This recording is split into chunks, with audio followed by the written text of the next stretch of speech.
Ma'am உங்கள் video நான் நிறைய பார்த்துட்ருக்குறேன். உங்கள் வெப்சைட்டும் நான் பார்த்துருக்கேன். அதில் சில ஜுவல்லரிஸ் ப்ரைஸஸ் எல்லாம் நான் பார்த்துருக்கேன். அதே சேம் ஜுவல்லரி பார்த்தீங்கன்னா வேறு சைட்டில் விலை ரொம்ப கம்மியாக போட்டிருக்கேன் மேம். அது ரேட்டு கம்மியா இல்லை குவாலிட்டி கம்மியா அப்படின்னு சொல்லிட்டு எனக்கு கொஞ்சம் பேர் கேட்டிருந்தாங்க. நான் எனக்கு தெரிஞ்ச சில பாயிண்ட்டை நான் சொல்கிறேன். ஃபஸ்ட்டு மெட்டல் அப்படின்னு சொன்னால் இந்த ஜுவல்லரியில் ஒரு 3 மெட்டல் நம்ம யூஸ் பண்ணலாம். ஒன்று காப்பர், இன்னொன்று அலாய், இன்னொன்று சில்வர். இந்த 3 யூஸ் பண்ணி தான் 1 கிராம் கோல்டு ஜுவல்லரி நாங்கள் மேக் பண்ணுறோம்.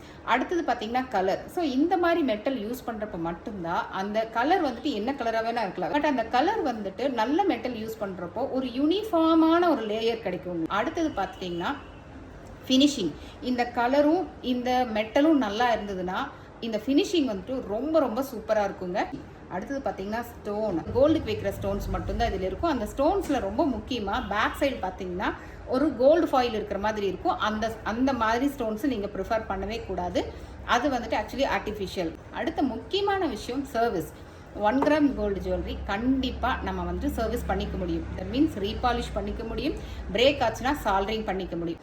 அடுத்தது முக்கியமான பாயிண்ட் ப்ரைஸ். வந்துட்டு ஒரு 2000 ரூபா ஒர்த் இருக்கிற ஒரு நெக் செட்டை வந்துட்டு 200 ரூபா இன்னொருத்தவங்க கொடுக்குறாங்க, 500 ரூபா கொடுக்குறாங்கன்னா அதோட தரத்தை நீங்கள் கண்டிப்பாக தெரிஞ்சுக்கணும். இந்த விஷயங்களெல்லாம் நீங்கள் ரொம்ப ரொம்ப ரொம்ப பார்த்து வாங்கினீங்கன்னா கண்டிப்பாக உங்களால் நல்ல ஜுவல்லரி வாங்கிக்க முடியும்.